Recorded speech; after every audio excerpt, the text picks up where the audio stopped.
خلونا نرجع بالزمن ل 2010. تأسيس فريق اي سبورت سعودي اسمه باور. قصة باور.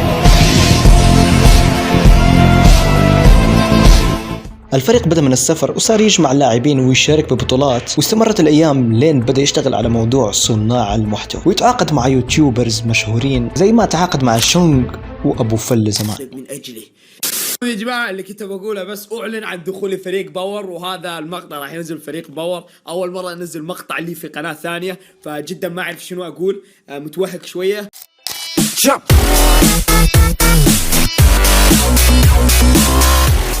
ايو السلام عليكم، معكم هانزو في فيديو جديد. الكلانات باليوتيوب العربي صايرين الفترة الحالية يتنافسون بشكل غريب، يعني يطلع لك بندريتا بالرياكشن الفيك هذه ماينكرافت النسخة العادية ونسخة واقعية، يعني شوف كيف الفرق.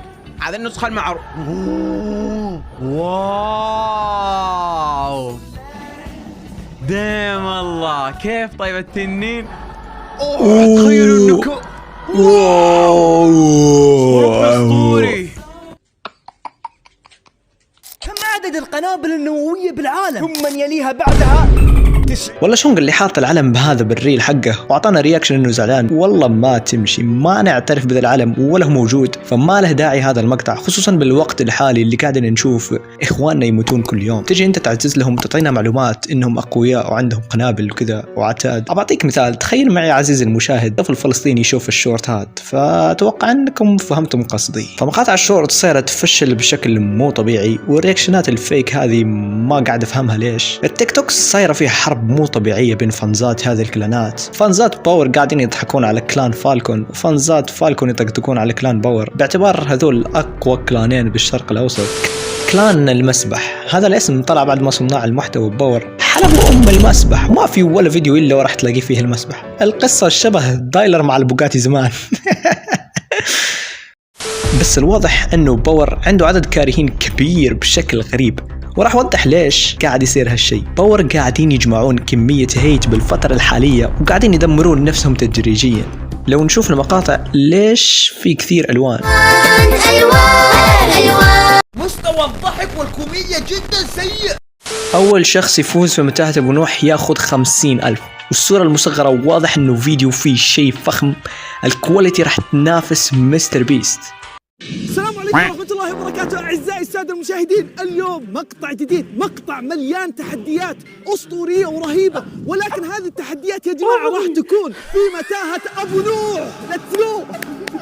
المتاهة هذه يا جماعة إذا أنت فزت بالتحديات الموجودة فيها وسويتها بأكمل وجه راح هذه متاهة؟ بالله عليك هذه متاهة؟ يا عمي قوم وقف وراح تشوف طريقك كيف راح تتوه هنا. مبدأ المتاهة يقوم على انه لازم تتوه وانت داخلها، فهذا كليك بيت واضح وفيه شوية تحايل. يعني خلونا نمشي الموضوع، خلينا نكون صريحين، الكلان واضح ميزانيته مرتفعة والسبونسورز حقهم مرة شركات كبيرة STC وهالف مليون. يعني ما تقول لي اليوتيوبر ما يقدر يوفر كواليتي مرتفعة لأنه في فلوس. بس في عنا مشكلة اللي هي عقلية اليوتيوبر العربي. أكيد لأنه قاعد يشوف إنه الفيديو راح يجيب مشاهدات حتى لو الكواليتي حقه سك. فلا تزعل لأنه المقطع هذا واضح الفئة الموجهة له. أنا ماني محمل يوتيوب كيدز، ليش طالع للمقطع هذا؟ أنت غبي.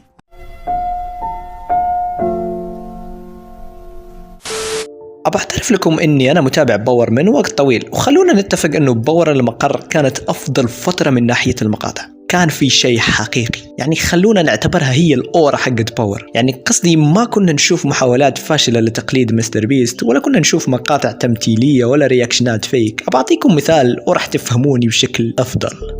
هذا مقطع نزل قبل 3 سنوات أومي تي في، خلونا نشوفه.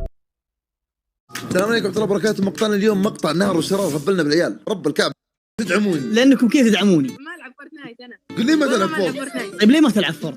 تبيني أعطيك كف على وجهك؟ تبيني أعطيك كف على وجهك؟ قل لهم عندي مشكلة في فورت. أنا أمزح حياتي أعرف أبني ودي كذا تعلمني كيف أبني. طيب شوف سالفة الأركان هذه بنزلها بحرق. أنت الفايز. يلا أخوان تبون شيء؟ احنا نضرب نفسك كف الحين سريع. خلاص اللي يسوي سكيب إذا كذا خلاص ما نسوي. نضرب نفسك كف سريع. اسكت سبيل. واحد ثاني ابي اشوف معاك سيلفي. سوي زي ايوه سوي زي كذا ايوه. اقدر عليك. مع السلامة. عندنا عشان ما اشوف عند يا مرحبا ترحيبة. يا مرحبا ترحيبة كلها لك. عقالك كبير كنا استبنة. تبقى عقالك كبير كأنها استبنة. وجهك صغير. نغف الحين نغف، اترك القهوة ونغف. ايوه استلم هذه طلع صدقة بقول دخلت مع واحد الو. كنك تداوب ايوه. نزل ضاره وامسك الو يدك. لا نزل النظارة انت شلون قبل اخوي؟ ليه؟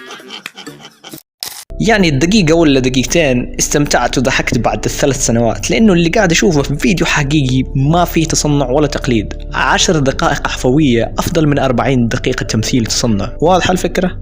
أتمنى أنها تكون واضحة. جانب ثاني حابب أنوه له، هديها شوي، هديها لأن الكرسي بينشق تحتك من كثر ما انت شاد عليها. ليه؟ كمستكا عضو من أعضاء باور نزل مقطع بجرب فيه المطاعم وقاعد يطلب من ماكدونالدز ويصور ويعطيهم إشهار بشكل عادي.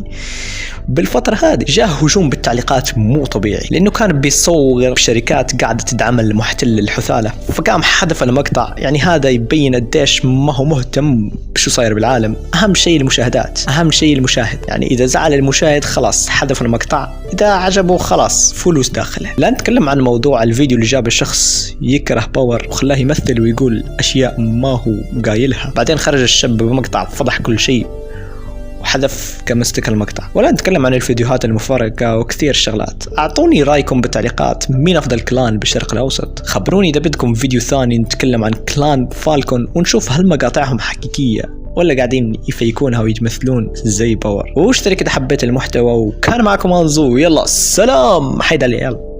هذا لست انا، هذا ما تريده انت. ها انت اظهرت الوحش اللي بداخلي.